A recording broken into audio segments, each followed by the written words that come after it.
Right now, you are safe. You might not even think about it, but you are. The closest you've ever been to a weapon is probably in a video game or on a screen. And if someone ever pointed a gun at your face and told you to climb a ladder toward a dozen men with swords, every instinct in your body would scream at you to run the other way. That is the sane response. That is what survival looks like. But for thousands of years, across completely different civilizations on completely different continents, men did the exact opposite. They didn't just climb those ladders, they fought each other for the right to go first. And going first didn't mean going first to the food or first to the pay. It meant going first to almost certain death. So the question is simple. If climbing that wall meant a 90% chance of never coming back down, why were soldiers competing for the privilege? Because they did. And the answer reveals something about human beings that we have almost completely forgotten. Let's start in 209 BC. A Roman army under a general named Scipio Africanus has just arrived outside a city called New Carthage in what is now Spain. It is a fortified coastal city, heavy walls, well defended. And Scipio knows he has less than a week before a larger Carthaginian army shows up to rescue the defenders. So he attacks immediately. The first assault fails. The defenders are ready. They rain down arrows and stones. The Romans fall back. But Scipio doesn't give them a break. He orders a second attack on the same day. And this time, while his main force hits the walls from two sides, he sends 500 of his best men sneaking across a shallow lagoon on the north side of the city. The defenders have pulled their troops away from that section. The walls are unguarded. Those 500 men climb over, open the main gate from the inside, and the city falls. Now here's where it gets strange. After the battle, two men step forward. One is a centurion named Quintus Trebellius. The other is a marine named Sextus Digitus. And both of them are furious, because both of them are claiming the exact same thing. Each man says he was the first one over the wall. And this isn't a polite disagreement. Their units nearly start a fight over it. Weapons are drawn. The argument is seconds away from turning into a brawl between the legionaries and the marines, when Scipio himself steps in. He appoints 3 judges. They're ruling. They both reach the wall at the same time. Both men get the award. But here's the thing you need to understand. These 2 men were not arguing over a bigger share of loot. They were not arguing over a promotion. They were arguing over a crown. A golden crown shaped like a city wall with little battlements along the top.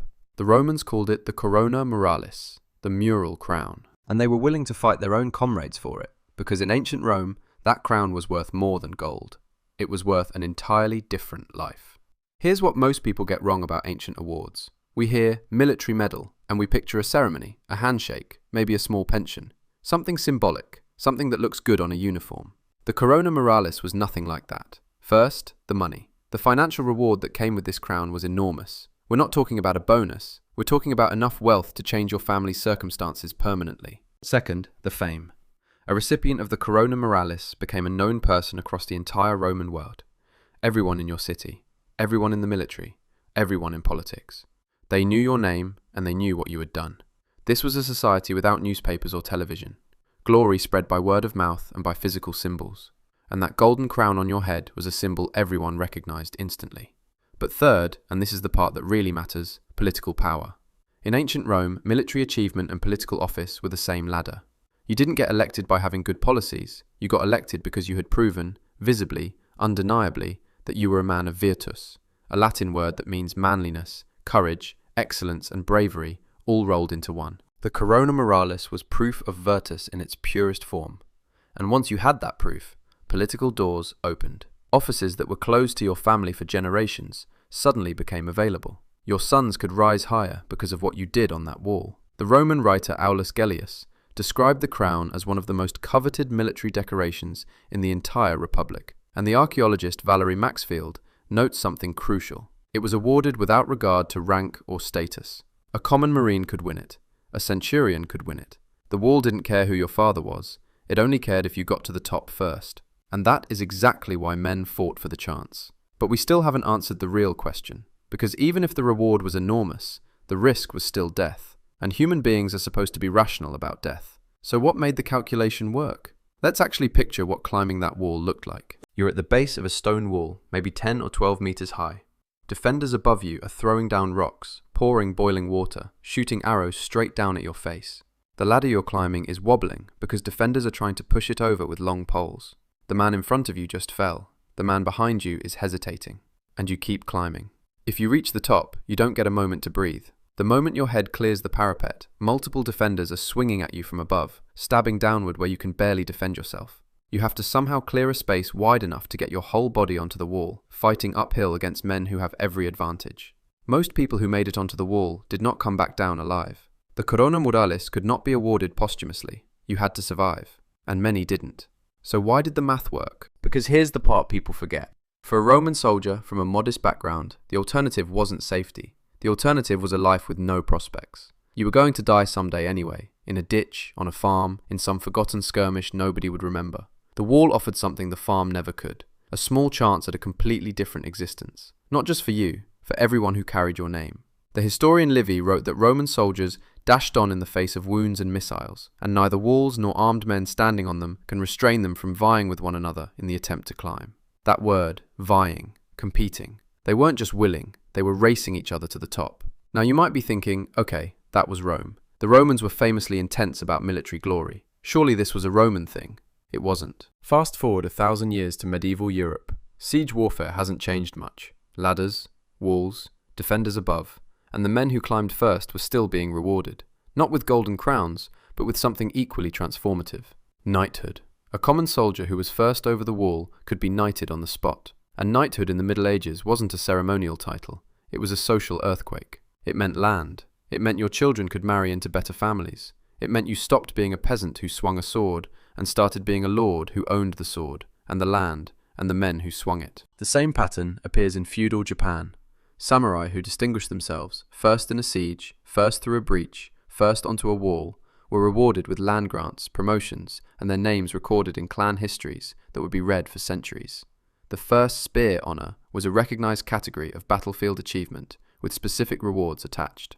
Even the Vikings, often portrayed as mindless berserkers, had a calculated relationship with battlefield glory. Dying bravely wasn't just about getting into Valhalla, it was about your descendants being able to say your name with weight. In a society without written contracts, reputation was collateral. A man whose father died famously brave on a wall could borrow money, arrange marriages, and negotiate alliances that a man with no story could not. This wasn't a Roman thing. This was a human thing.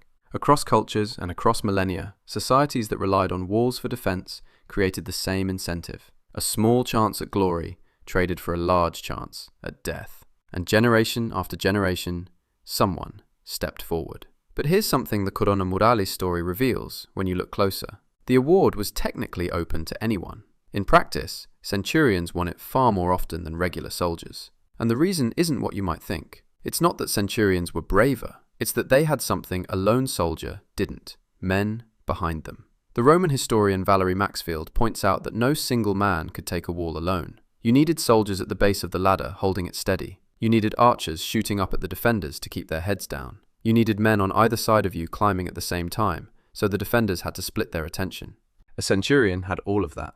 He could order his legionaries to support him, hold the ladder, cover his approach, follow him up.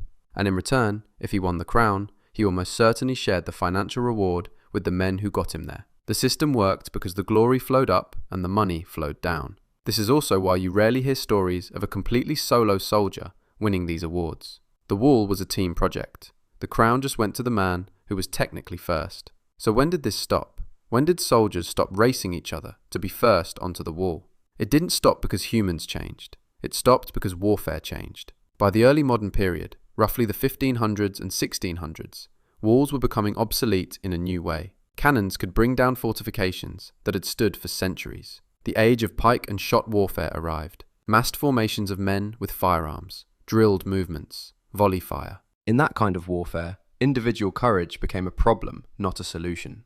A soldier who broke formation to charge a wall alone wasn't a hero. He was a liability who left a gap in the line. Discipline replaced courage.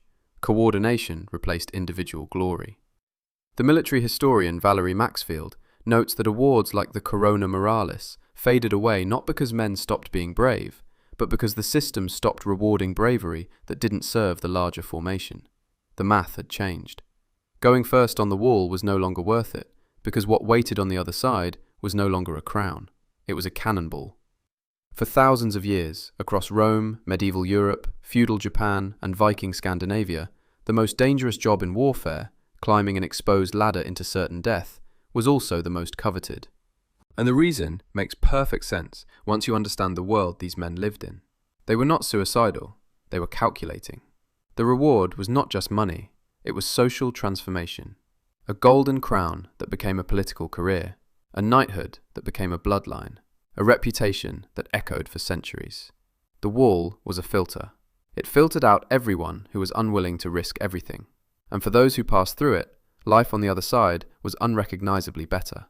The Roman writer Livy captured it perfectly. These men did not climb because they were forced to. They climbed because they were racing each other for the privilege. And now, look at you. The closest thing you have to a corona moralis might be a promotion at work, a bonus, a title.